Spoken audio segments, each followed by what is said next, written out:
Salutations, my Fallout lovers. It is Matty here today, bringing you a Fallout 4 wishlist video. Now, before anything, be sure to check out the link in the description of my previous video. That is a Fallout 4 discussion about 3Dog's recent teases.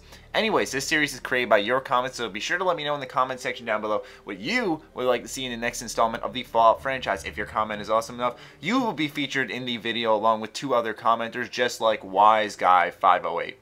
He says, "This is the sixth time I'm asking this. Please discuss a field of view slider." I apologize for missing your comment 6 times. Like I always say, lots of comments. Anyways, yes. Now, I'm not a huge PC gamer by any means, so I really never understood what the big deal was of just seeing your character's hands when you're playing a first-person shooter.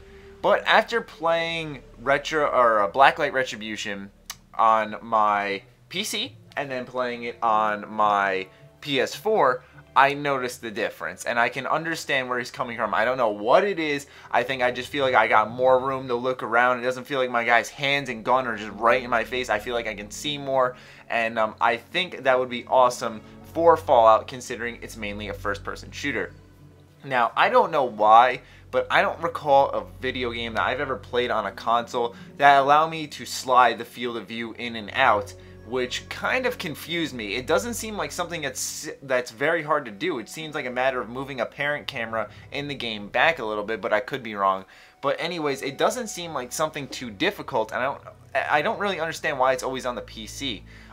But anyways, I'd really like to see this just because it's like one of those things where we just want to see, for example, when we look down and you see your character's feet, you can see your armor on your legs and stuff. I think that's very cool, and it's one of those little details that kind of works. And seeing your guy's arms and being able to have more room on the screen when you shoot, that works out a lot better too. It also just looks a lot more realistic because when you're holding a gun, your hand isn't really in your face and you're not like suffocating yourself with your gun and stuff. So it would be a little more realistic as well to be able to see about your elbow up, and that would work quite well. But I don't know much else to go on this because, like I said, I'm not a huge PC gamer. I'm still very dedicated to my consoles, but still it is worth mentioning that we would like to see a field of view slider, Bethesda. Anyways, moving on to the next wish from Subjugator. He says, "For me, it's the little things, like finding an old destroyed house and seeing a bathtub with a skeleton in it with beer and whiskey all around the floor. Obviously, this person knew he was going to die when the bombs were falling, so he spent the rest of his last hours taking a bath and getting hammered. Just by looking at this scene, you can immediately read what happened, and such small things add so much to those little side stories. And it also gives the world life."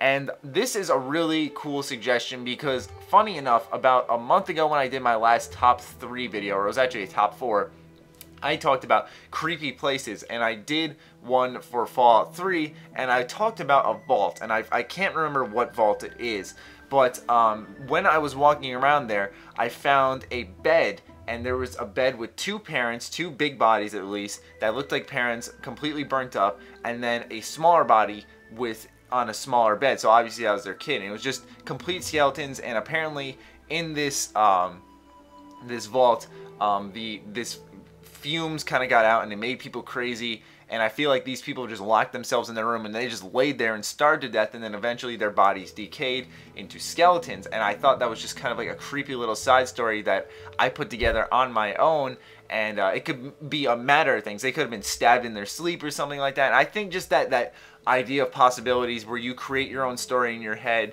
kind of thing, it doesn't seem like much, but in the end of the day, it actually does add quite a bit to the game. And Subjugator also used a perfect example with, you know, finding a skeleton in a bathtub surrounded by whiskey bottles. It just shows the little effort, and it kind of gives context to the areas, and it really does count for a lot.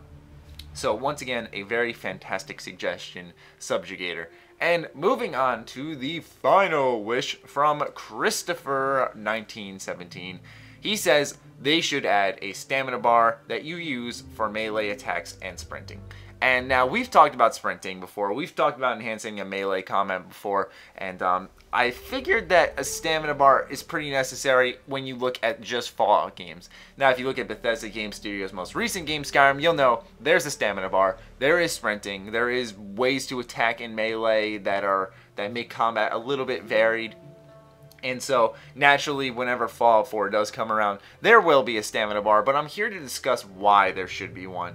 Basically, if you're playing Fallout and you equip Fallout 3 New Vegas, I should specify, and you equip a nice little melee weapon, you can power swing your head off and just do extra damage all you want without any penalty. Your guy doesn't really run out of energy at all, and you just can go ahead and mash up your enemy when you're out of ammo. Now that works out great when you're playing on lower difficulties. You can just one hit everything with a nice power swing and it's said and done, but it makes for an unrealistic experience. Naturally, if I'm swinging with all my might with a baseball bat, chances are I'm not going to kill someone because I'm going to run out of energy at some point.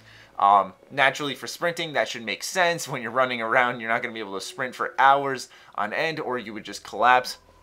And so it's one of those things where it's just a necessity, but it is worth discussing because a stamina bar should be added in this game. And so God forbid Bethesda has somehow forgotten it. Here you go, Bethesda, we are suggesting it to you. But I really doubt they will forget this, but it was just worth discussing. I mean, there's other ways to use it that aren't coming to mind right now, but I'm sure since you guys are such smart people, you will provide more reasons for the stamina bar to be added into the next installment of the Fallout franchise. But speaking of adding things to the Fallout franchise, be sure to let me know in the comments down below what you would like to see in the next installment, because your comments are what create these videos. I apologize for the somewhat short episode, but these weren't things that you could really go in depth on. I guess you could consider it a week episode, but who knows, man. I mean, we got how many wishes now? I think this is episode 19, I want to say, so 39 times 3.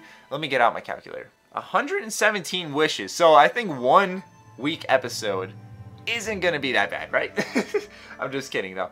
But yeah, so that is the Fallout 4 wishlist video. I hope you guys enjoyed. Once again, please leave your suggestions. Be sure to follow me on Twitter, like me on Facebook. Other than that, my Fallout lovers, stay sexy, stay active. I love you all. Peace.